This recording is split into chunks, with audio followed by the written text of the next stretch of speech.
Entertaining, informative, and educational. Inspiring content that makes a difference. This is the Maximus Troy Publications Broadcasting Network. Join the Academy.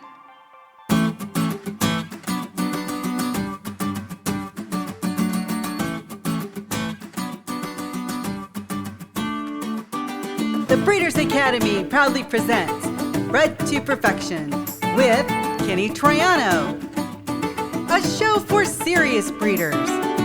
Whether you are looking to create a new strain or simply improve an old one, you have come to the right place.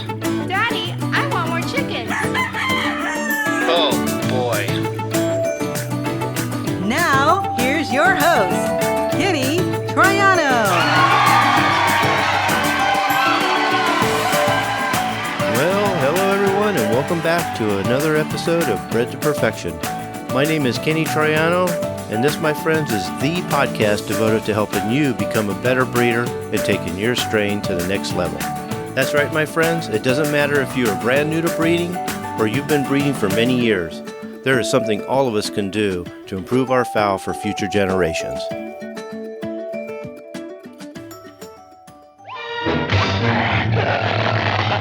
Is there a doctor in the house? Is there a doctor in the house?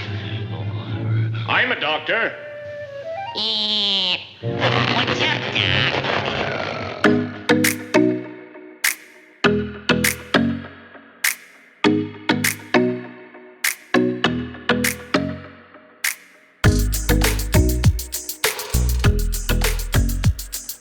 Okay, welcome to another episode of Bred to Perfection. I'm Kenny Troiano, founder of the Breeders' Academy, and I'm here with my wife Nancy, my co-host Frank Bradley, and our special guest Peter Brown. Welcome back, Peter. Yay! Hey. Howdy, everybody. Welcome back, Peter. So what's going on? Give us your weather status, Kenny. We get 2 days where it's going to be really nice and then it's going to heat up again. Oh, daggone it. But, One time I get to rub it in their face, and now they got nice weather. I was talking to Kenny the other day, and he said it was like 108 out there, I think it was. It was like 74 here. I think Kenny's right. I didn't think so at first, but I think the weather from Kentucky went out to California, at least for a little bit. I told Nancy I went out and fed the chickens this morning, and I says, I don't think it was that hot here, because we were out of town. We were up in the Orange County area yesterday, and I was feeding the chickens. They hardly drink any water. It must have been pretty good yesterday. And it was really good today. Matter of fact, I don't have the air conditioner on. I don't either. And that's unusual for August in Kentucky. Usually the air conditioner's running wide open, but it's been like that all week. Actually, one night it got down to 47 degrees in August. What's it like in Maryland, Peter? Pretty much the same as his weather. It's 64 here right now. Yeah, that's about what it is here. Probably about 52, 55 in the morning. That's It's good been weather. Real That nice. is good weather. Yeah, we've had really good weather the last 4 or 5 days. That's We had a lot of rain last week. You can keep all that rain out there. Yeah, rain doesn't work here either. We have a very shallow water table here. The way they drain roads here is just a ditch on the side of the road because it just doesn't go anywhere. Oh. Everything floods here when it rains. Ours is really deep. It takes a lot for it to flood the backyard. Is that right? Yeah, because we don't get that much rain. Yeah, it just stays here forever. I'm enjoying it. Thanks to Nancy, now I know it's going to get hot. Didn't need to know that. But. I'm not a hot weather person, never have been. No, I'm not me either. neither. No. Me neither. I'm good on temperatures, but that humidity, I'm totally a different person when it comes to humidity. Man, it makes me grumpy. Oh, I can't stand it. Today we're going to be talking about the highly pathogenic avian influenza, and Peter's got some new updates. So we're going to talk about prevention, talk about the risks, the outbreak status, how it's going to affect your chickens, the symptoms, transmission. The only thing I want to say is we did push the truth of outcrossing back a little bit. We'll be doing that in 2 weeks, so we'll be looking for that. There's a lot of people that need to hear that. Make sure you join the newsletter. We call it the Breeders Bulletin. It's a good way to get into the website. So if you're thinking about becoming a member, just go to www.breedersacademy.com. There you're going to get some free material, free ebooks, some downloadable PDFs. Every now and then I send out invites to become a Breeders Academy member. So make sure to do that. So I guess we can get right into it. Do you know how you want to start? Probably go from it historically speaking. It's been around for a long time. Predominantly here in the States in years past. A few countries like Saudi Arabia had some issues with it, and Israel on occasion. But lately it's been a thorn in everybody's side. It's not going away. staying around. If you go back to 2014, 2015, it ran its course in right around 6 months. And anytime you have the mortality associated with this disease, somebody always gets hurt, and it's usually the commercial people. Now it's spreading around everybody. So if you looked at the 2014, 2015, it started out in December, ended up pretty much being done in the middle of June. And then the severity of the outbreak, so about 211 flocks on the commercial side and 2025 or so on the backyard side. Average downtime for any given flock, predominantly the commercials, that usually runs well over 100 days because they have to first euthanize all of them. They're doing a thing now called composting in place. They let them compost within the house, and that kills the virus because of the heat. And then they go in and they get rid of all that, wash it all down, do it all over again, let it sit for a while. It's a consuming thing, and it's also a very costly event. And the present break that we're in now, I'm not sure how much money's been spent, but it's an ungodly amount. And it continues to this day. Every time we think we're under control, 2-3 more flocks pop up, starting to do the same thing around the world again. Is it affecting the commercial more or the backyard more? Well, in outbreaks past, it's been more so in the commercial, but a lot more of the backyard flocks these days too. I forget the exact numbers. Now, what they're saying too is this one's quite a bit different because the waterfowl used to carry it, but now they're being affected. They're actually dying from it. Or they were just carriers. It's spreading to everything, even mammals now. And there's more and more humans getting it.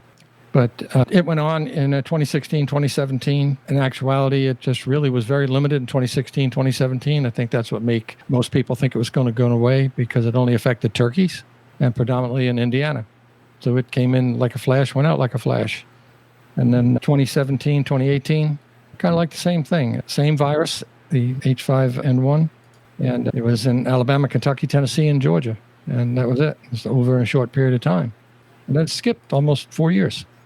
But all of a sudden, that popped up and consisted of H5N1, H5, H7N9.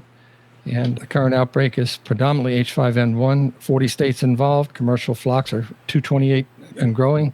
And the backyard flocks are 256. Never used to be that way.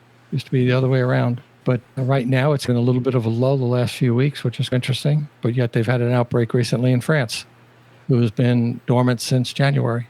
It's a tough one. I have to wonder, in France, they're having a lot of rainstorms out there. So I'm wondering if that has anything to do with the spread of it in France. And us, we're having a lot of heat spells.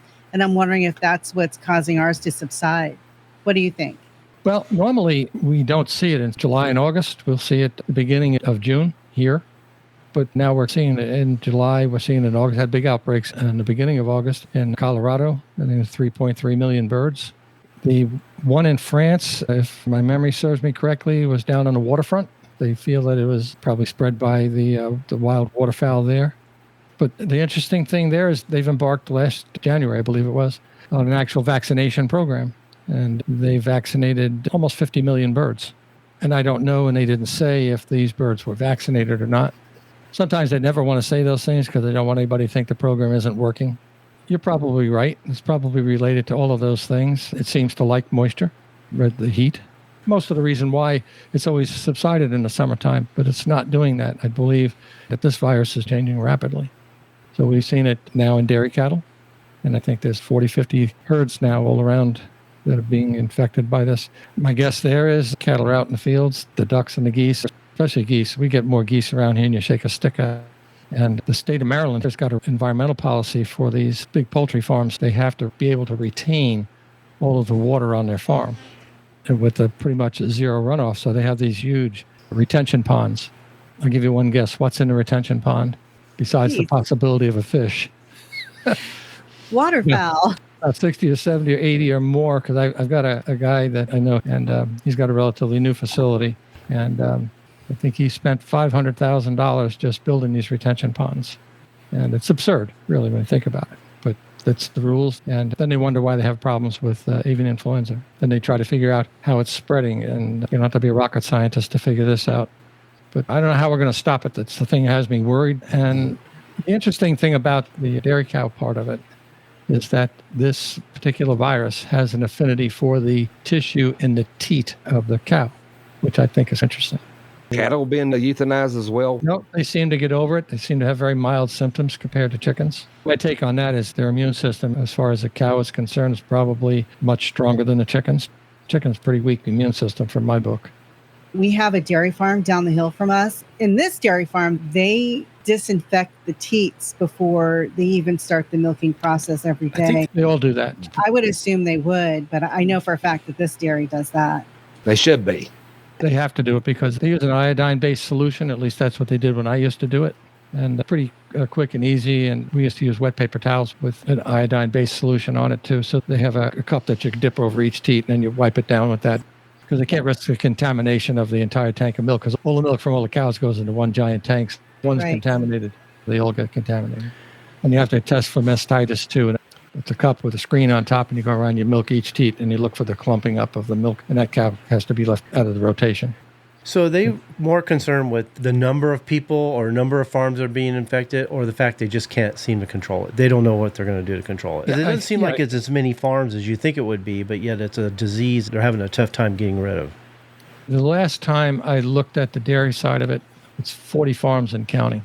And it's not in any one area. It's quite a few different areas. It's in the Midwest. It's in Michigan. It's quite a few places. It's because of the flying waterfowl. You just drop in their stuff as they fly around. Yes. Nobody has come out and said, but it makes sense. I'm right here in the Eastern Flyway. In another 30 days plus, you'll be able to go out here on any farm field after the crop's been picked, and it'll be loaded with snow geese. You'll think it snowed. Here, too. Right next to the wild animal park, or across the street from it, there's big pastures, and there's so many geese just eating the grass. Well, it's funny, too, though, is the wild animal park, they put all their waterfowl, all their birds up. You can't even see them. Now they're starting to bring them back out. So I was thinking that things were getting better, that AI wasn't a big deal, or maybe the flyways, maybe we're out of their path right now. A lot of the Canadians here, they stay here year round. They don't even migrate. Some of them do, but the majority of them, you'll see them here January, February, right through the colder months. Well, there's a lot for them here to eat. There's a farm in every corner here practically. The big deal here, besides chickens, there's chickens here all over the place too. But it's corn and soybeans. It's everywhere. So when harvest time comes, whatever left on the ground, that attracts them. The vast majority of them leave, but we have a decent population of resident geese that just hang out here. We'll be right back after word from our sponsor. This show was brought to you by the Breeders' Academy, where we will help you to increase your knowledge of breeding, advance your skills as a breeder, and help you to improve the quality and performance of your fowl. As a member, we'll provide you with the roadmap that you will need to create a true family or strain. I urge you to check it out. You've got nothing to lose, and you can cancel at any time. You also have a 30-day money-back guarantee. Simply go to www.breedersacademy.com to sign up. The Breeders' Academy will not only change the way you think about breeding, but improve the way you breed your fowl. I hope to see you there. So let's get started.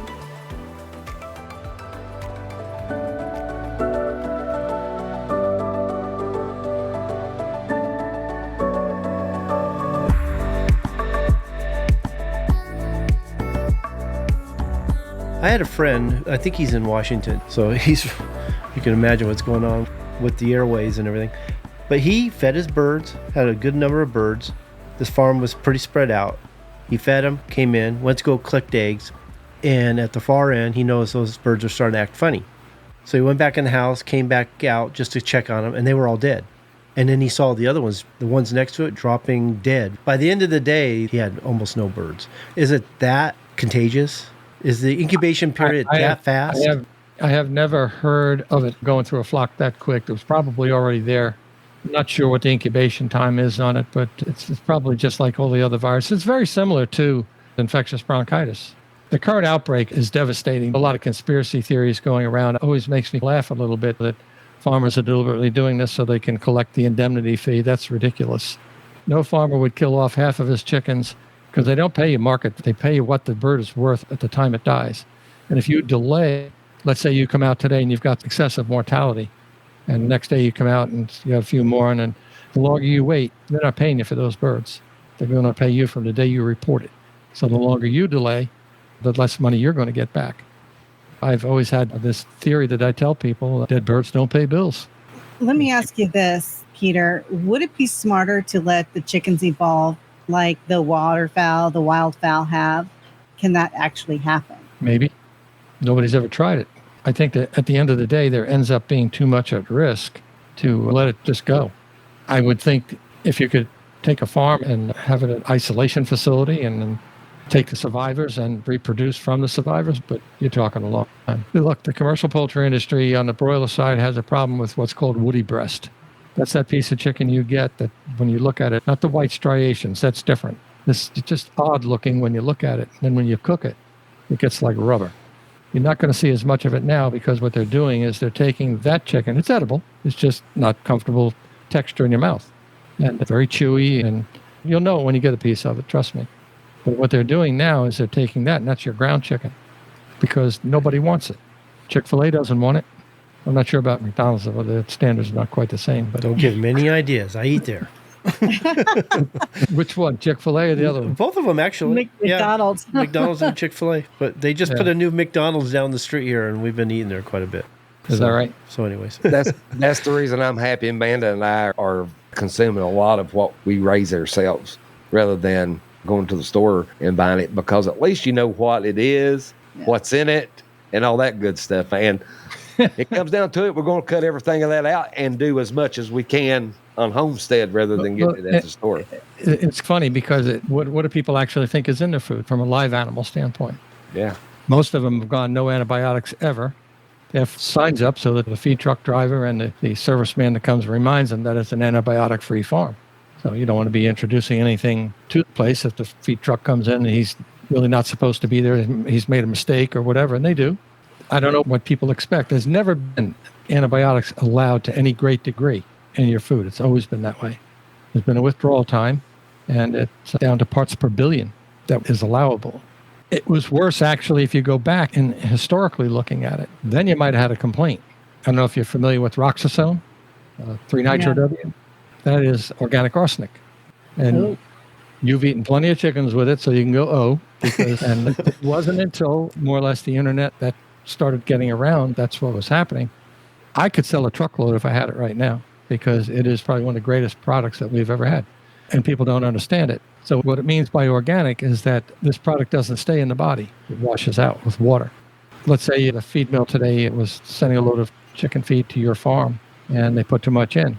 Shortly after they start eating it, you would know it because the birds start falling down on the floor like they're drunk. And the way to cure it is to take the feed away and flush them with water, and they stand right back up and go on about their business. You give them fresh feed. The feed's got too much of it in it. We call it 3-nitro down. Most people don't know it. It's a great product. Wish I had it. Did the same thing for swine. The 3-nitro-W is actually for swine. The Roxasone, which goes in the feed, you could use it both ways. It really didn't matter. But great product. I just wish they had it today. Back to what Nancy was saying as far as breeding them in a way that they're immune to it. The problem I see is that the number of breeder birds, it's a small number. So the number of them being naturally immune to it or building the resistance to it could be tough, because most of the chickens you actually see being killed or affected by it are the ones that are the short-term birds, the birds that we don't plan on breeding. So to make that kind of thing happen, we would have to expose and breed the actual breedy brood fowl that created all these, which is a smaller number than you would think it would be. Yeah, and then you have to go back to the grandparent stock, the primary breeders that are held by the companies that produce those birds. And that's a smaller number than the other number. And I don't know how you go about doing it in any kind of fashion that you would get anywhere. And I think that might be the reason why. Avian influenza and any other disease in animals, whether it be chickens or cattle or whatever, always affects the world market. And that's why now, when they talk about a backyard flock versus a commercial flock, they make that distinction for that reason, because people just don't want it. The reason they're not vaccinating more birds in Europe, other than basically waterfowl, from what I understand at this point, is they want to see how it flies. Is it going to work? Is it something that's going to be accepted afterward by people? That's the thing. And I'm not sure, because there's not enough information around on the efficacy of the trials that they're doing. Just because you did 50 million birds doesn't mean squat. 90% of them get sick. And the trials that I've seen with the vaccines that have come out, it's between 90 and 97%, depending on the vaccine, whether it was a killed or whether it was a attenuated live. Remains to be seen how it goes. I can tell you this, because the rumblings are already starting. How long are we as a people going to continue to pay for this? If you look at the outbreak, the amount of money spent was humongous. And now I don't even know how much. I haven't even seen the figure. It's got to be crazy, because we put down in excess of 100 million birds. Commercially? Commercially in backyard together, yeah. A flock of chickens with superior immune systems, are they less likely to come down with AI, or are they just as susceptible as birds that may have a weaker immune system, a weaker Nancy, every digestive disease is system? different, and every bird is resistant to different diseases. So, and this is a very virulent one. Have nothing to back up this statement at all, but I would think the low path, yeah, you can get away with it.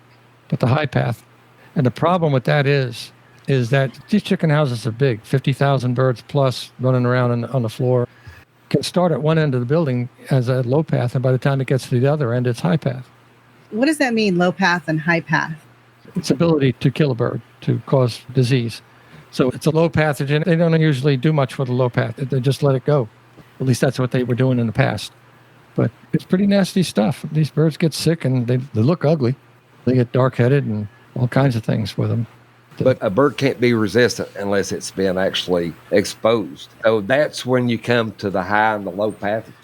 Maybe a lower pathogen, they could, but the higher, like Peter said, it's virtually impossible. A bird with a good high-functioning immune system might be able to ward off the low path, but I doubt it with the high path. Yeah. And we see the same thing. Look, we've been vaccinating for infectious bronchitis, which is a coronavirus, since the early 1900s. When I started into this business many moons ago, the viruses that we were dealing with then, the Massachusetts, the Connecticut, and the Florida, you hardly even hear of them today. Still there, people are still mixing that with others, but there's so many different ones, and some of them are native to just a particular area. Arkansas 99, which comes out of Arkansas. There's a Delaware. There's all kinds of JMK, which was common in Maryland. Those are all infectious bronchitis viruses, and there's a whole slew of them now. They keep coming up with different ones. And some of them are just slightly different than the other, but if you don't include it in, you get the mortality. Almost everything now is done in the egg. They don't do hardly anything out in the field anymore on the broiler side. On the egg-laying side, they have to do some of it in the field. Has there been any indication of it mutating on the AI side, Peter? Or has it just been one pathogen the whole time? Always mutating. Every virus does that. Every virus, as it goes through the host animal, it changes. And most of the time, it's these subtle changes. The amount of different combinations you can have with the avian influenza is what's disturbing as well. I forget the number. There's one, the H and N, one of them's got X amount of, and the other's got like 100 and some odd. So you can make a lot of combinations of this disease. And there's quite a few. Most of them are known. How do commercial birds that are inside these big, huge buildings, because we have some farms out here in Ramona where they're housed in these big, huge buildings with big fans on each side of the buildings. How are those chickens getting exposed to AI? Well, I can't speak for them because I don't think in many cases we really know. But having been in that business for a while, I can take a pretty good guess. Sloppy controls. Anybody can come in the house. I'll give you an example right here where I live. Every feed truck here has a water tank and a spray system on it. No good if you don't put anything in the tank. That industry is so penny pinching tight. They will not spend the money until it bites them. It's just the way it is. What we're talking is low biosecurity. Yeah. Mm-hmm. They all talk a good game. If it comes here again like it has in the past, we haven't had it here in quite some time now. But if it comes here again, they break out all the stuff and they'll start all this silly nonsense. And they'll go around, they'll start spraying this, that, and the other. It's a proven fact. Go back to the 70s, had a huge outbreak of laryngotracheitis, which is extremely nasty disease. Oh, yeah. The virus settles down in the bird's trachea. They choke to death on their own blood. It used to be so bad years ago that you would know it soon enough. As soon as you walked into a chicken house, because the walls would be full of blood. They'd be slinging their heads trying to clear their trachea. And we've got some pretty good vaccines for it now and that kind of thing. They're easy to control it. But they had this outbreak in Germany. So the first thing you do with an outbreak like that is you pull all your personnel off the road. The servicemen, nobody's going farm to farm, and we'll stop it, blah, blah, blah. And lo and behold, didn't stop it. Kept right on. Couldn't figure out what it was until somebody said, hey, what about the feed truck? So when they started disinfecting the feed truck from farm to farm, started to get it under control. Look, I'm in an area here where hunting's a big deal, especially waterfowl. So during that hunting season, I don't know of a guy around here that doesn't have a chicken house, that doesn't hunt, and doesn't have his shotgun in his truck with his dog. You get up at the butt crack of dawn, get out there, start shooting some ducks and some geese. They're in the back bed of the truck. Your dog's back there with him, and he goes in the chicken house with you to help you pick up dead chickens. There's another vector for it. Again, going back to the other one with the retention ponds outside. Well, maybe the geese aren't going to get in the building, but they crap all over the place. You know that. God almighty. Just that alone. Some of the farms have gamefowl people, and they're not supposed to have chickens. If you work for a chicken company, you're forbidden to have chickens. If they find you, have them to fire you. They're not going to get rid of their chickens. They're just not going to tell anybody. I'm not saying they do. I'm not trying to point the finger, but these are all vectors for us to get into chicken houses. If you don't pick up your dead, the commercial egg-laying companies use a deep pit manure system. So the cages hang out over the top of a pit, and manure falls into the pit, and then every year or so, they'll clean it out. Meanwhile, that draws rodents, it draws flies, and if you don't have that kind of control, especially in a tight market when money's tight, then you're going to spend the money. From my perspective, having spent some time in that industry, poor management, sloppiness, unaware, nobody having a meeting and talking about it. Are they still talking about this? I don't know. I'd put money on no before I'd put money on yes, because I know how they operate. They're not all like that. Some are pretty tight, run a really good ship, but things happen. It's still easy to make a mistake. It is. And I'm not really trying to sit over here and point fingers at anybody, because technically I don't give a rat's butt one way or another. I ain't got no dog in that fight. Long past that one. So when I did some work in that industry, it was hard to get management, upper management, the people above me, to pay attention. What you're going to do and how you're going to do this, how you're going to do that. But applying it, talking about, you all know this. We've all been down that road, even in our own lives. I got a zillion things I think I'm going to do. Sheesh, I'm going to live long enough. I'm going to live forever. What are you talking about? Well, I'm hoping. That's what my dad keeps telling me. He's going to live forever. He's going to live forever. I'm pushing for it. That's... Kenny, the only way we're going to live forever is going to be through our shows and videos. That's about the only way we're going to live forever. That's if our kids make sure they're still up, because once we're gone, nobody's paying the bills. They just disappear. And they'll be out there somewhere. If it goes like the popularity of antique furniture, we haven't got a prayer. We haven't got a prayer. Oh, darn. You want to talk about the symptoms? Yeah, sure. We can do that. It's a lot of them. I listed quite a few because there are quite a few, but very rarely do you see all of these symptoms appear in one flock. You'll be putting them down before you'll see all of this. But one of the things that's a standout, actually two things that are standouts before you start to see some of the other things, is that birds that are normally quite noisy when you come out to greet them in the morning. As soon as you open the door, they start doing a silly sidewalk routine and flying around and doing all kinds of stuff and making some noise. But when they hit with AI, they don't. They're dead quiet. The other thing is excessive water consumption. And then you start to see the dark-headedness and the mortality. Those things right there are the big things that you're going to see. Not always necessarily in that order. It depends on the virus. If the virus is a little hotter in that particular house and more of them have it, or you haven't been paying attention, that happens. You wouldn't think so, but it does. And when you say that earlier in August we had, I think it was in Colorado, 3.3 million birds. They didn't all have it. It's just that they're all chickens on the same infected farm, and therefore they all die because you can't stop it on a place like that. The egg belts go from one house to another. If eggs are coming out of a house from infected birds, they're going right through other houses. You'll never stop it, so they put them all down. There's just no way to keep it separate on a farm. So you'll have the lack of movement. Egg farm, soft-shelled eggs, misshapen eggs, similar to what you would see with the misshapen eggs and rough-shelled eggs for infectious bronchitis. Again, same type of virus, just a little bit more deadly. The sudden death, loss of appetite, stop eating.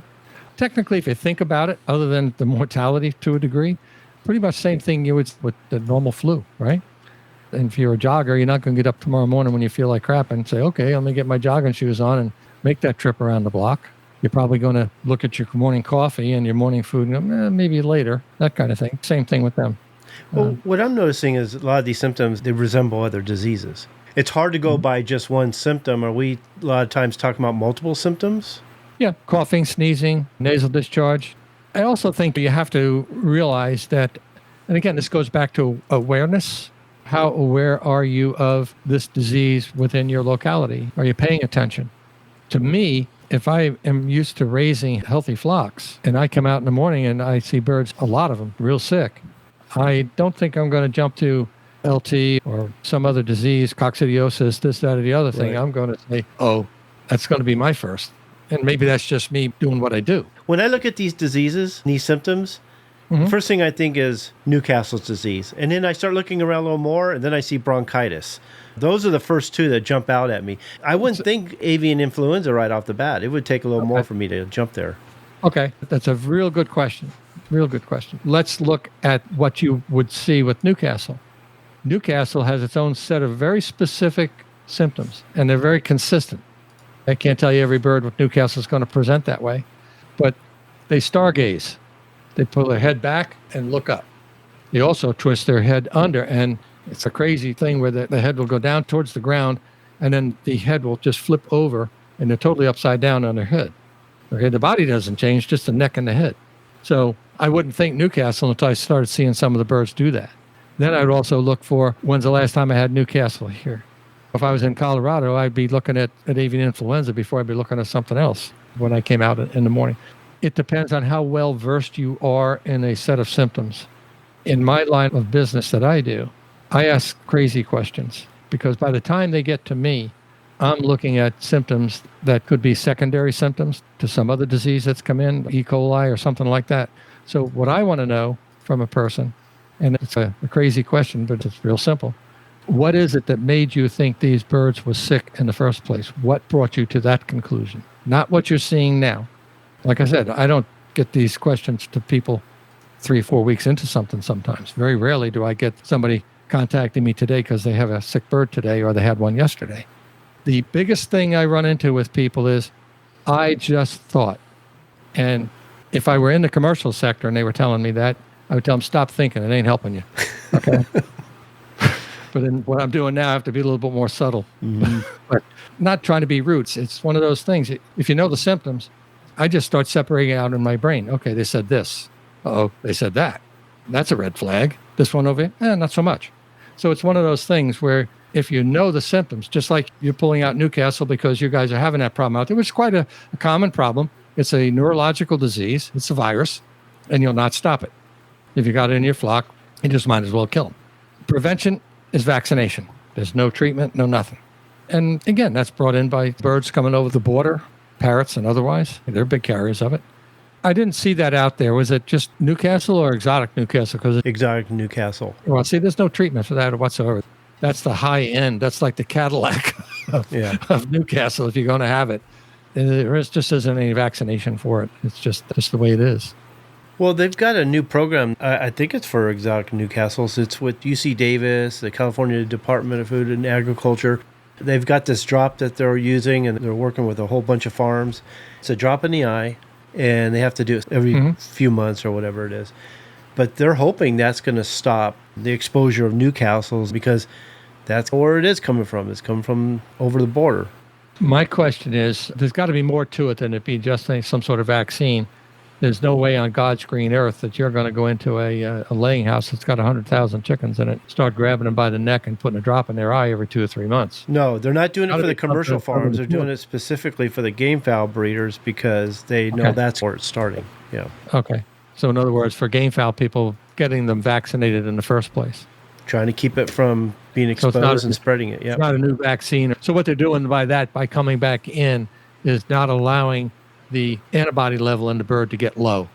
If you look at a bell curve, when you first give a vaccination, you usually get a pretty good bump. But you don't want to hit the birds at the very top of that bump because you won't get much of a bounce from that bump. Making sense to you at all if you look at it? Mm-hmm, okay. Sure. So you want to wait till that bell curve, till that backside line comes about maybe a quarter of the way down, maybe a little bit more. And when you hit it with the second dose, it bounces up even higher than the first dose. And that's what you want to do. So that's what they're doing. That makes sense to me. And that's why in commercial, and I assume they're still doing it. Now I don't have the contacts in the commercial egg industry that I used to have, but it doesn't really matter. I can't see them not doing it.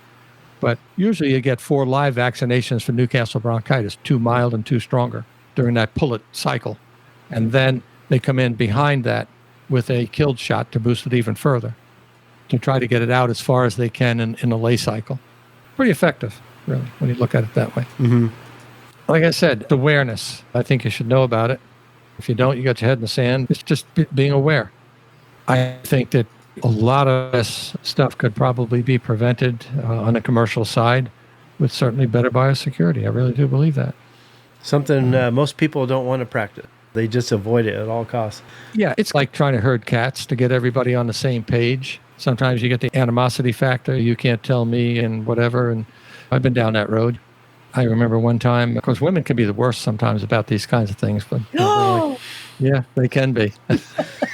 Peter, I understand because most people, they get in the chickens, they want to share them, they want to hang around with their friends, they want to go to their friend's house, they want their friends to come to their house. And I don't let anybody on my farm. And I guess you could say it gets a little lonely.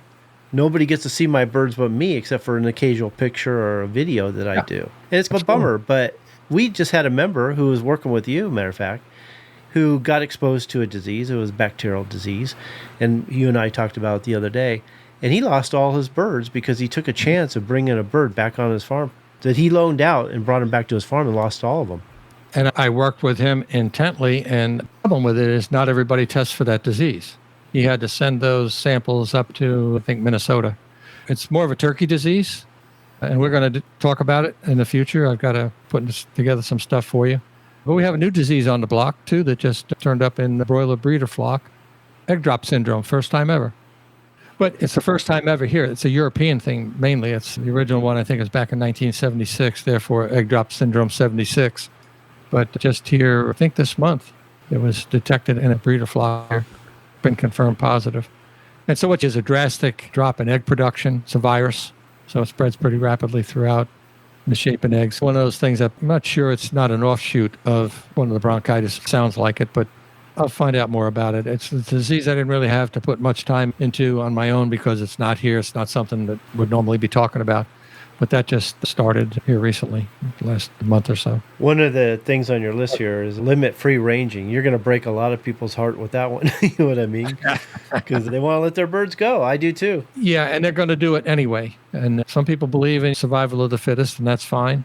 I understand that you got to be careful still with certain things. But I am too, but I also understand that not everybody can replace everything that dies.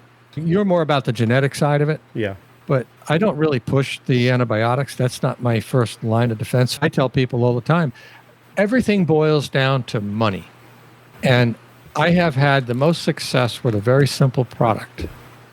Okay, and I've been doing this a long time. I'm pushing 60 years of doing this crap. And oil of oregano that I sell is the top shelf, best there is. Been selling it now for 15 years. But you got to put it in the water every day. And people don't want to do that. They don't want to spend $30 per 100 gallons of water. It's really weird. What it does is it keeps them healthy. I can prove it. I've got one guy in Connecticut, okay? He's a disabled Marine. He's been on it 15 years, buys 3 bottles a month. He used to buy a boatload of medication from me, and he gives it to his ducks, his geese, his chickens. He's got turkeys, he's got sheep, he's got goats, but they're all healthy, all of them. And he also claims that the manure doesn't stink as bad, and he can let it go just a tad longer before he's got to clean it out. Fantastic product. I actually got it for a friend of mine who is a dirt farmer that raises about 1,500 turkeys for the specialty market. And they're high-dollar turkeys. I just started buying them from him myself.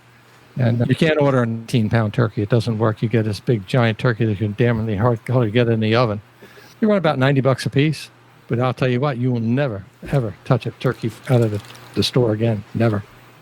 But I got it for him because he had blackhead in his turkeys. And we did everything to those birds, legal and illegal.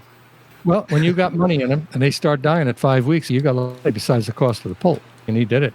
But it was early on. That's when you had to get it. They didn't give it to them their whole life. But metronidazole tablets by the boatload, just one after another every day. You had these young kids coming in from high school after school and during the summer and just shoving them down their throat. Now he takes 60 ounces of this stuff to 1,000 gallons of water, lets it go. Got an automatic system, pump it out to the waters, and they're done. It's amazing. Stories that I've got of people that are using it, but you've got to use it consistently. Turmeric is another one. I sell that too. And I sell the higher brand of it. That's why it costs more money. But again, it goes back to economics. People don't always want to do it. Don't always have the money. Yeah. Some are just not willing to spend the money, period. It's just the way it is. I never try to talk them into it. So where I was going is, if you keep the gut healthy, you're going to have a healthy bird 9 times out of 10, because that's where over 50% of the bird's immune cells reside, in the gut. So if you have a crappy gut, you have a crappy immune system. If you've got a virus going through the gut, if you've got coccidiosis going through the gut, if you've got worms going through the gut, you've got a compromised immune system. So you are better off to take care of those things. I like the way you think, Peter. So it's not always about antibiotic. Yeah, I got it if you want it, but that's not how I think. I told Peter we need to do a show on antibiotic use and misuse. Yeah. Definitely. I get it all the time. And 9 times out of 10, Peter, they're giving these antibiotics. They're giving the wrong antibiotics. They're giving them penicillin when they should be giving them another type. They're using the wrong antibiotics. Or they're doing it wrong. They pump Not a giving half enough. cc into the breasts, and they think they're done. Yep. And again, that goes back to, I've never liked injectables. Very harsh on a bird. Injectables, if you don't give that for a minimum of 5 days, you might as well leave it in a bottle. I get all the guys tell me, I gave 1 shot and it all went away. Okay, good for you. Liar, pants on fire. And you know it and I know it. Well, the pulse shot might have made them feel better for a short term, but then it becomes chronic, and you're making the disease even stronger and stronger. There's just a lot of things. It just blows my mind. Lots of times I just tap yourself in the head, say, man, I don't understand this, but I got it if you want it. And I've got plenty of antibiotic. That's not the issue. It's been hard to get certain ones, but still get it. Not that big a deal. The abuse of it, yeah. Everybody thinks that the commercial poultry industry abuses antibiotics. They don't. The birds that are being produced are the sizes and growing at the rates they're growing because of genetics, not because of antibiotics. They're only using antibiotics because they have to. And it's very limited because it's money, like the poultry people. For coccidiosis, they use what's called an ionophore. It's a different type of coccidiostat, and they put it in the feed, but it's fairly expensive. But the last week or 2 before the flock goes out, they pull that out, and then they'll go and look and wait till they break a little bit and put Amprol in the water because it's cheaper. That's how they roll. It's money. And if you think about it, they will go by 1/10 of a pound. Makes a big difference to them. And when I first started in this business a long time ago, I said, 1/10 of a pound? Shit, I wouldn't even waste my time on that. And then I got thinking about it. Well, I've got this farm, and I've got 1 million birds. 1,000,001/10 times maybe 5 or 6/10 that you could pick up here. If you do this, you do that. Yeah, if you don't want that money, you can put it in my account. You'll change your tune quick. It's just that when you start doing the extrapolation. No, with we the could math. do a whole show on that. Feed Definitely. the same way. 1 ounce of feed per bird can add up to a lot. Yeah. Yeah. I'm a big believer in supplementation. If you want to get the best out of your breeding flock, there's 2 or 3 supplements that you can use. There's probably plenty, but there's 3 that I've set on, and they're proprietary to me. And that's because I did the research and I figured out which is which and what is what. But when you give those to birds that you're asking to do a lot, breeding flock, you're asking them to do a lot because they're not meant to do what we do with them. Okay. In the wild, they bred, they had a clutch of eggs, they hatched them, they went on their merry way. We're asking them to do it every day for as long as you can stand it. And you need to supplement them. That's all. Somebody was asking the other day, how are they going to get a rooster that's older to keep producing because he's a really good rooster? I told them how they could do it. Well, I don't think that's a good idea. That's a lot of work. Okay, then maybe you shouldn't be doing what you're doing. Yeah. And I'm only telling you about it and that particular person about it because I've done it. And I've told people to do it, and they're happy with it. If you take an old rooster and you're going to put him in with a couple of young hens, he's going to work himself to death in about 15 minutes. And he's not going to be really producing much for you. So wouldn't you be smarter to bring him to them, drop him in the pen, watch him breed them for a few minutes, pick his sorry butt up and bring him back to another pen, let him rest, and bring him back in the afternoon and do the same thing. Yep. Works real well. And he will produce a long time. Yeah. Okay. And you give him the supplements to keep up the quality of his sperm. Works like a charm. But you got to be willing to do it. You got to be willing to spend $1. That's all. Now, you've got the rodent population. That's something I would say all of us are dealing with. And this particular disease, avian influenza, is now affecting animals. So is it killing off the rat population too, or are they just really good carriers? I haven't heard that. They seem to be really good carriers of almost every disease you can throw at them. Yeah. I haven't seen that. I've seen some evidence that blowflies eat the carcasses and stuff. And there's a finding that they can spread it. So if you're leaving carcasses around and you're allowing the flies to get to it, they can spread it around. And it isn't every one of them. That's an interesting thing, I thought. But when you extrapolate it out, again, they said it was about 2.2% of the population. Fly populations are pretty damn big, so it's a lot of them. Flies So, are worse than the rodents. Doesn't take them long to reproduce. Yeah. Well, even your parasite eggs, flies are terrible. Oh, yeah. Yeah. But you can take rodents. They're an interesting bunch. If you see rodents around your place during the daytime, you've got a real problem because they're nocturnal. So that means they're being pushed out of the nest. The other thing is to bait them where you see them. Don't bait in every place on your farm. And you go and you look and say, well, they're not eating it here. They mustn't be gone. No, they're somewhere else. Don't touch the bait. That's the other thing, especially if you're a smoker. Don't leave your scent on the bait. They're smart. They'll sniff it, urinate on it, and no other rodent's going to touch it. Put the bait where they go. They like to eat in seclusion. They don't like to be out in the middle of the floor and eat. Sure, if they're hungry and there's something out there, they're going to go grab it if they can get it. They have prehensile hairs on their body. So if you look at a rodent when it's dead, you'll see got a short coat and he's got a bunch of other hairs that are out further. They can't see worth a darn. So those prehensile hairs tell them where they are when they're running down the sidewall. So you'll see them. They bounce off the wall. They touch the wall. And that tells them exactly where they are. And that's how they can get around. They're quick as all get out. We all know that. We've all been around them one time or another. But getting them under control, once they're out of control, that can be tough.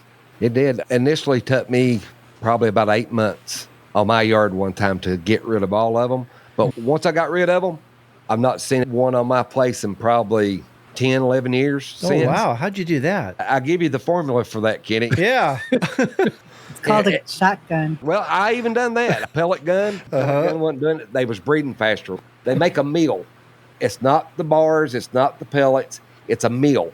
If you took oatmeal and painted it green, that's what it would look like. And they actually don't pack as much of it. And I put it in feeders and put it out. We was picking buckets fulls up them. During the day, wouldn't see a rat. Go up there at night, they would run into your legs. Send me that formula. Yeah. I want it. But here's the thing. One thing I cannot get rid of, I've got these little, I call them kangaroo mice. They look like a little kangaroo, and that's the only ones that I can't get rid of. Everything else, to be honest, a regular mouse or a rat, I haven't seen in over a decade. I got bronchitis one time, so I couldn't go outside for a while with the damp air because I used to go out and just pop them with a pellet gun and control the numbers, and I wouldn't see them for a while. Start seeing them again, go out with the pellet gun, just pop, and I kept control of them. Well, I wasn't able to go out there for like a month or so at night, and I went out there one time, and it was so many, I swear to God, it made me nauseous. It made me sick. With the pellet gun, I was killing like a dozen a day for quite a while before I start seeing a difference. It was crazy. Yeah, I couldn't kill them fast enough with a pellet gun, though. I'd go up and kill at night, put a red lens on my light, just where I could see their lights, but the light wouldn't scare them off. It was fun at first, but it was like, oh, wow, this is great. You know, my shooting skills got better and everything. But after a while, it just got like, this is boring. Okay, you know? I got a question for you, Frank. Trying to kill them. I got a question for you, and maybe even Peter can help me with this one. My eyes far away are great, but looking down the side of my pellet gun, which is a pistol, I can't see the damn sights. Even with my glasses on, I cannot see, becoming a terrible shot where I used to be a good shot.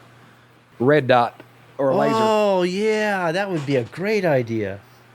Yeah, that way you don't have to even put it up to your eye. Just hold it out there. God, I got to get one of those. Oh, my God, yeah. Yeah. You can get them real cheap, too, especially the lasers. You can get those real cheap. Nancy, we're going shopping. Amanda gets on to me. I've got a BB gun. It's got a laser light on it. But with my pistols, I'll be in the house. Of course, it's unloaded. But I'll be in the house playing with the cats with the laser on the pistol. And she's like, will you put that thing up and quit? The cats are going crazy, tearing things down. No, Kenny, we're going shopping, but I like Joseph's idea here. Hungry cats. Have a cat. We have one. That's enough. Barn cats. Well, we don't allow her outside. You know? Yeah, I was going to say with decon, any type of poison, you can't do that. Yeah. Peter, you were telling me that this is affecting people where it wasn't affecting people so much before. Yeah. We've lost, 1,000 people because of this disease now? Worldwide, yeah. Oh, I didn't know it was that many. There's only, About 900 and change. In the USA, though? There's only been a few in the USA, though, right? In the U.S. here, as of May 16th, there were 3 workers that have been infected. Yeah. And this is in dairy cattle. And the states that have been affected by the avian influenza, Ohio, Texas, New Mexico, Idaho, Kansas, and Michigan. There's no reports of person-to-person spread. Getting back to the current status of AI in the chicken business, like I said, there's 100.71 million birds. Total flocks, and both sides added together, 1,171. That's a far cry from the couple of hundred we talked about in the beginning. Wow. Of which 508 are commercial, 663 are backyard. You never saw that before in backyard like that. But people do a lot of different stuff. I know people that let their waterfowl go out on the little pond that they've got with the wild waterfowl. I guess you're willing to take your chances. Well, it never hurt me before. Well, it's the first time for everything. A guy that always tried to beat the bus across the street every day, one of these days is going to trip and fall. Odds are, right? That's like the same thing with the cows. If they're out in the pasture, maybe not let them go to the pond to get a drink, always have their water troughs.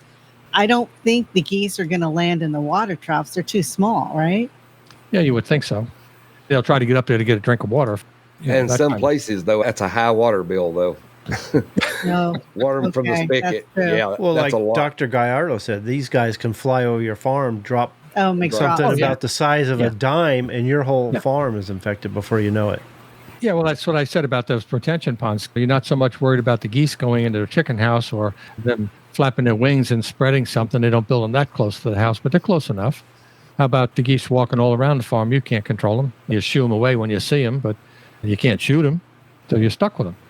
So you walk around out there, and the guy I know that I'm talking about, he has disinfectant pans at each doorway on his chicken houses. They don't change it every day or every week. So it goes back to my point before. And here's another thing. You need to know that disinfectants don't work well in organic material. Right. You can look it up. They don't. They're good on solid surfaces, slick surfaces, concrete, plaster, metal, plastic. They're great. But they suck at soil and things of that nature, manure. That's why they always tell you when you're cleaning up, knock everything down, get all the dust, the cobwebs, the dirt, get all the litter out, get all the manure out, and then disinfect because you're wasting your time. Doesn't mean you can't disinfect the litter. I'm not saying that.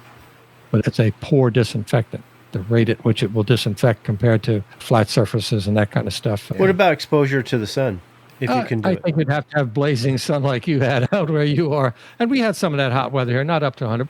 We had low 90s, 93, 94. Is it the actual heat or the sun rays themselves? Or does it matter? I think it's a combination of the two. Heat does a lot of good things, takes care of a lot of things.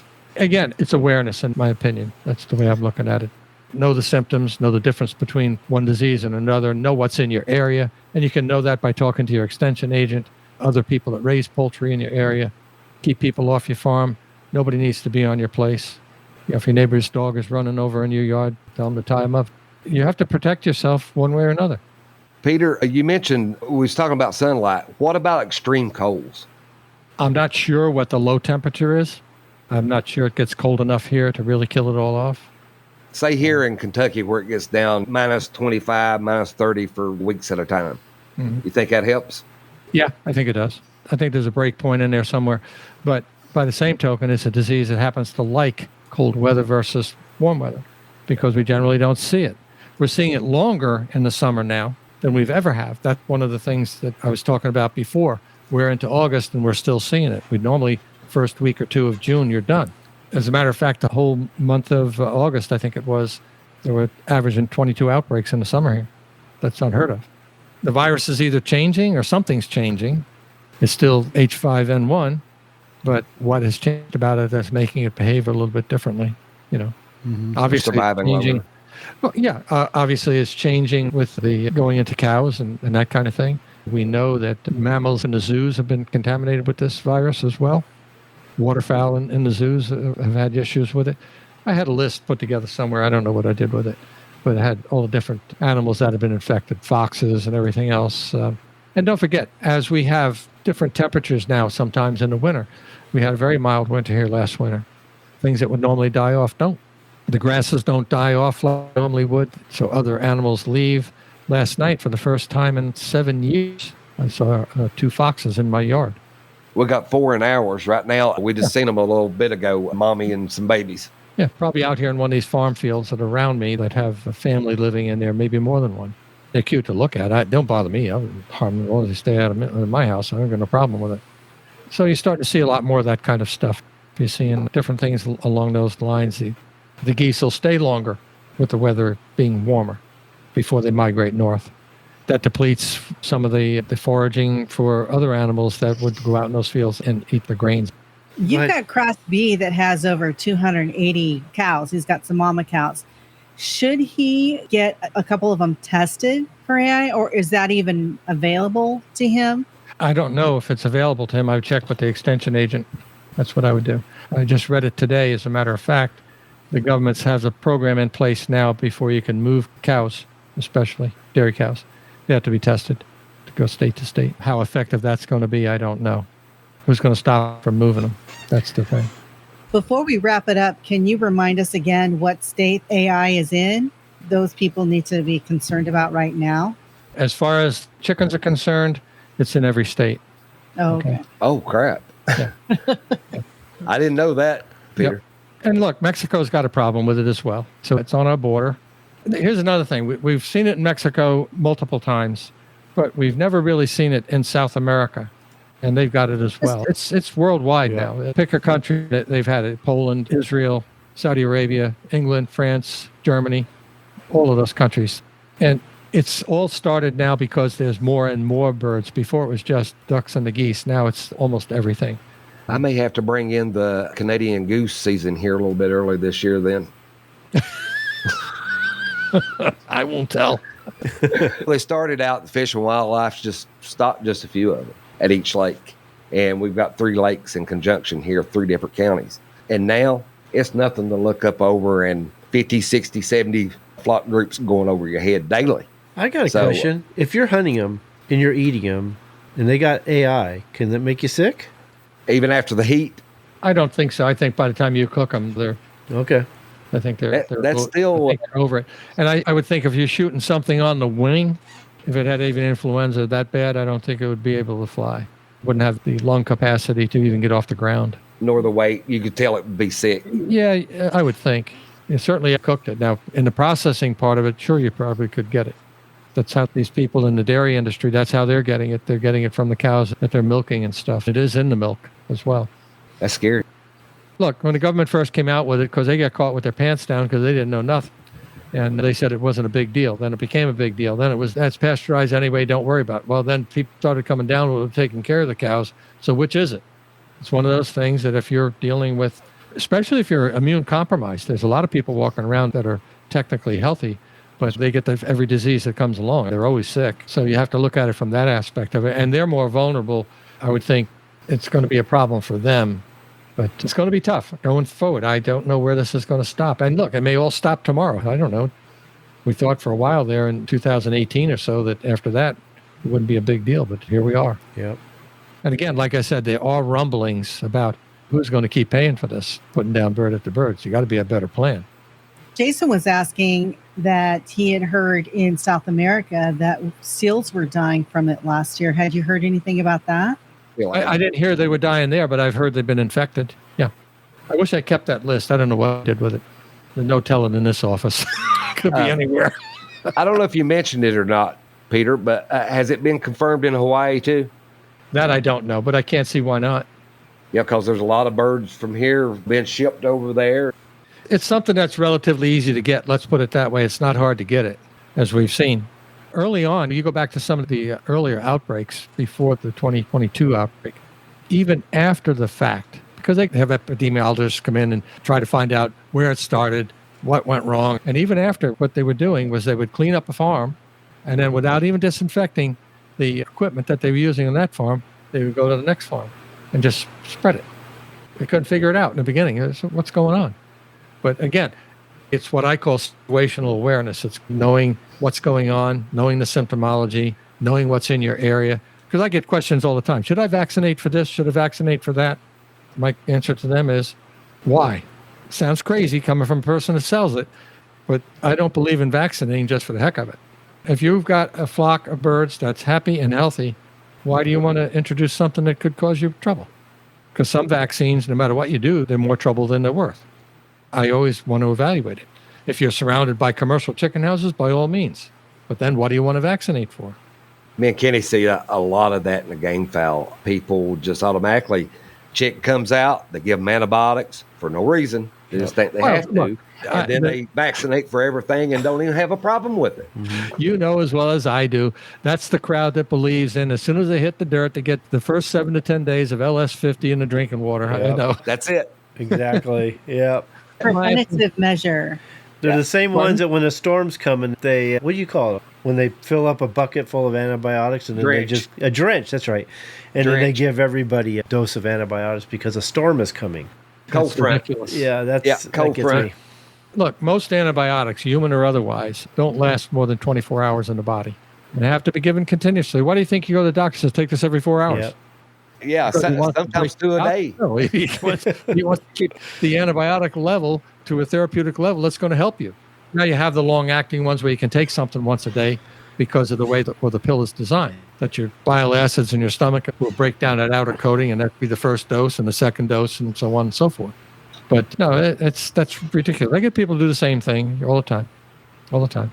I believe in certain instances, there are situations where you'll look at a bird that got injured in a way, maybe a bird that got beat up pretty bad by another animal, but you have superficial wounds on the outside, but you can't see the inside.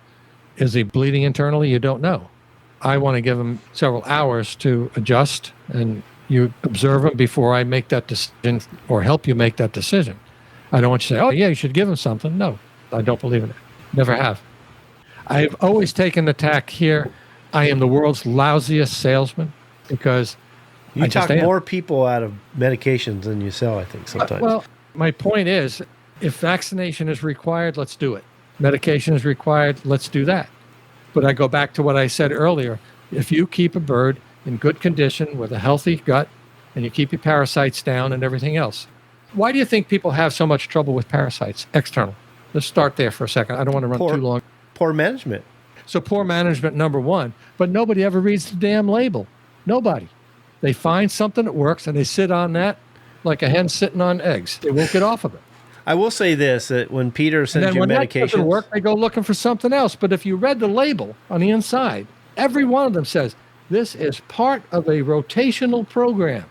I will say this, when you buy medications from Peter, he gives you some of the best directions you're ever going to get. It's going to tell you how much and how often and everything you need to know about that and medication. The correct medications. Yeah. That's the best part of it. You develop these things over the years. I've been doing, like I said, I've been doing it a long time. Did I go over with you, Kenny, the other day about the pork situation?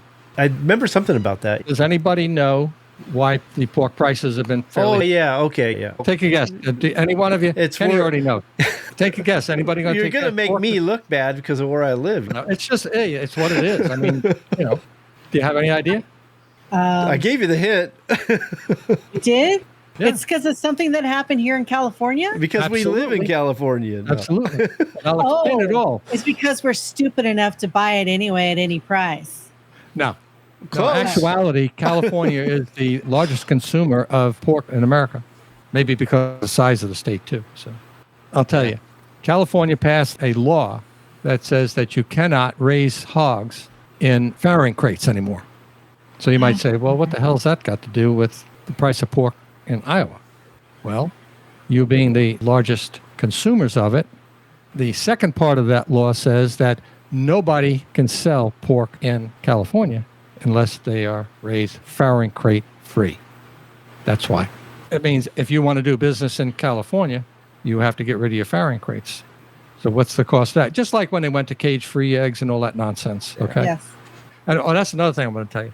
There's an article out today about, and I think it came out of California too, or Berkeley or something.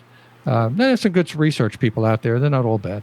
But looking at birds in cages with lice and looking at birds in the free range, the amount of birds that free range have it was quite surprising versus birds in cages, for what it's worth.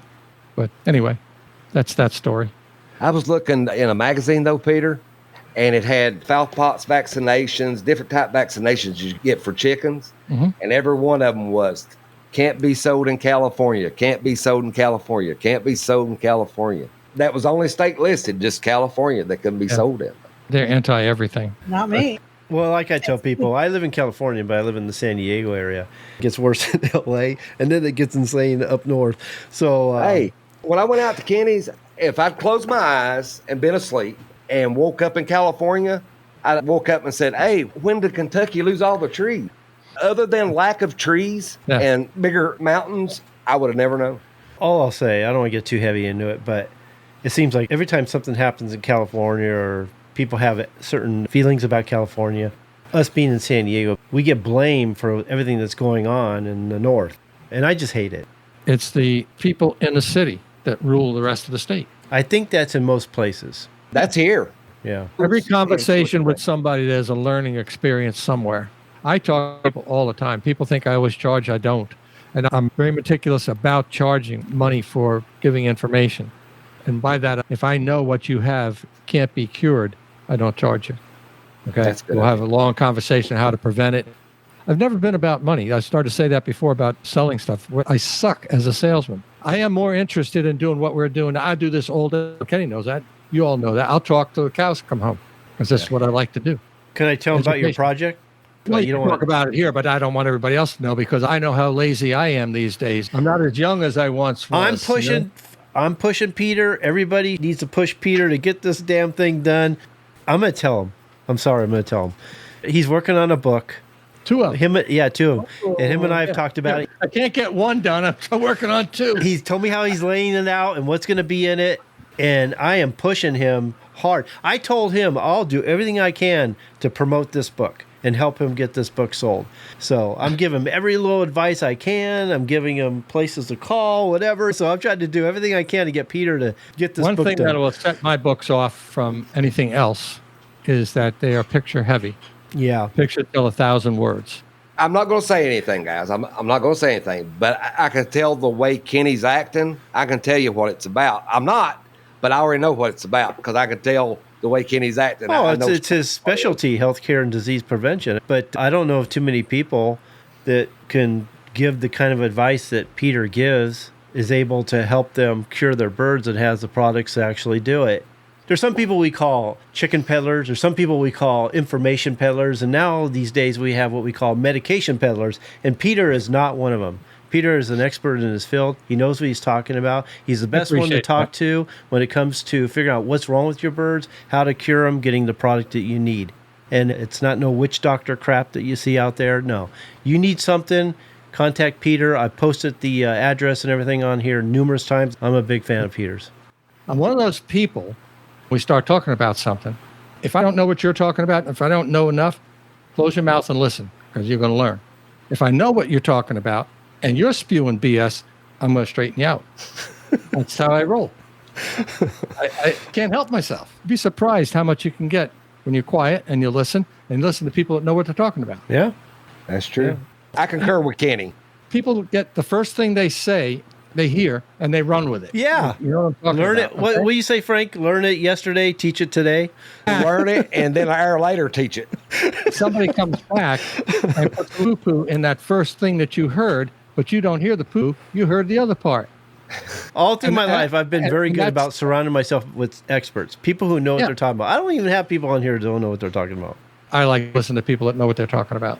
Well, I just get a lot of people saying, why don't you have this person on the show? Why don't you have that person? And what about this breeder, that breeder? And I check them out. Mm-hmm. Ask Frank. We'll get on there, and we'll do an interview for quite a while. I'll be right on here talking to them, or sometimes even on the phone for an hour, 2 hours, 3 hours, because I want to get a good feel of who they are, what they know, what they have to teach. And it's frustrating because most of the time, I just don't think they have anything to teach. So I end up not doing it. Well, I'm a different character altogether. I didn't even want to tell you half of my stuff. I'm a hand washer, so that disturbs people. I don't see any issue with that. Washing your hands, I think that's a good thing. I wash my hands constantly.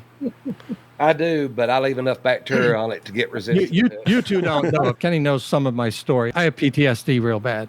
Not complaining. Don't take that as a complaint because shit happens, and that's the way it is. You have to work with the hand you dealt. Life goes on day by day. That's why I'm a workaholic.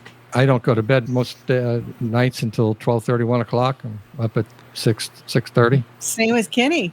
Yeah. He does the same thing. We pull some late nights. I wish I was more productive.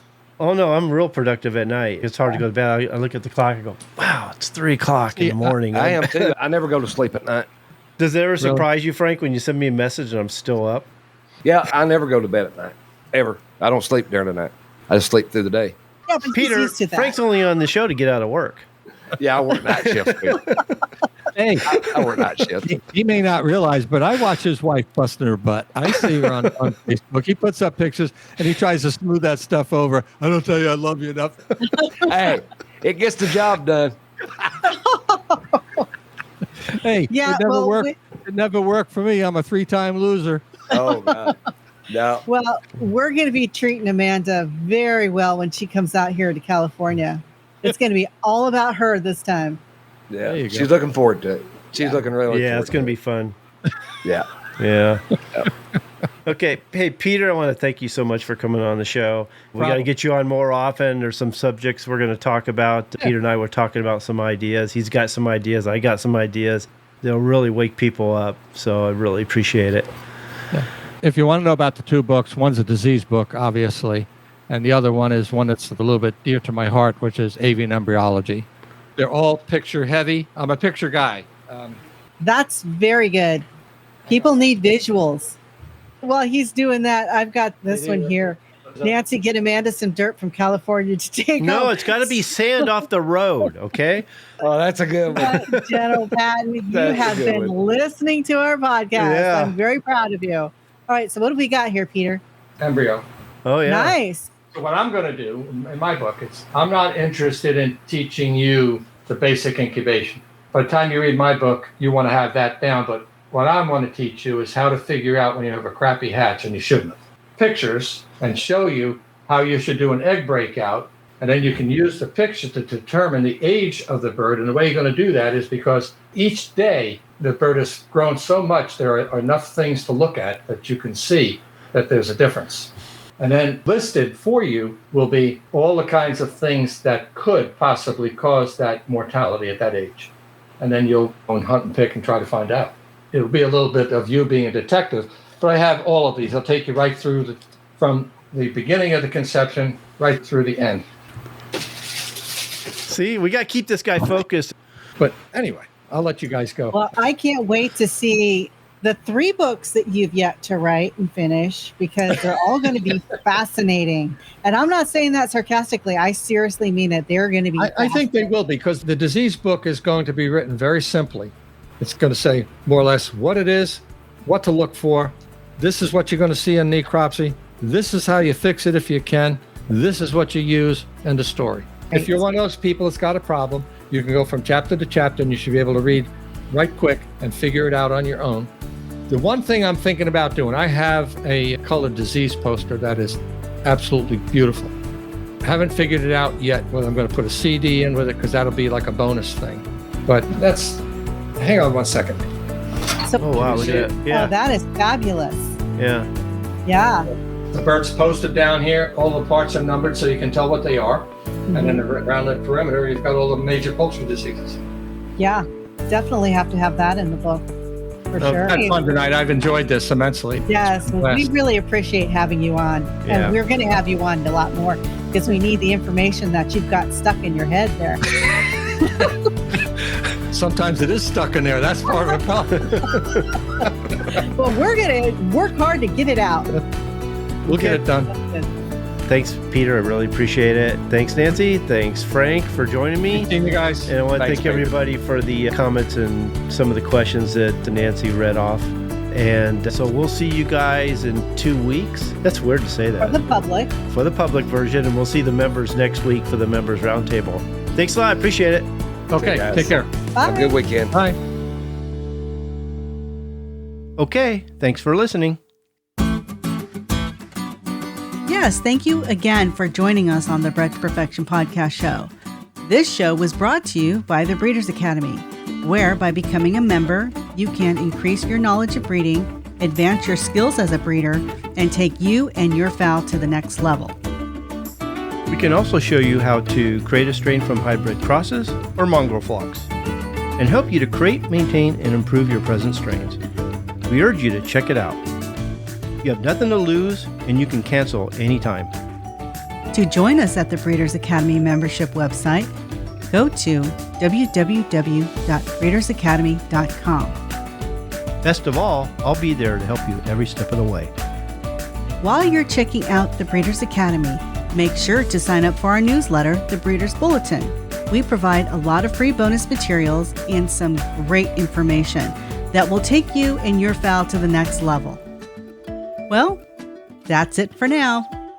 We hope you join us next time for another episode of Bred to Perfection. We'll see you later. Bye.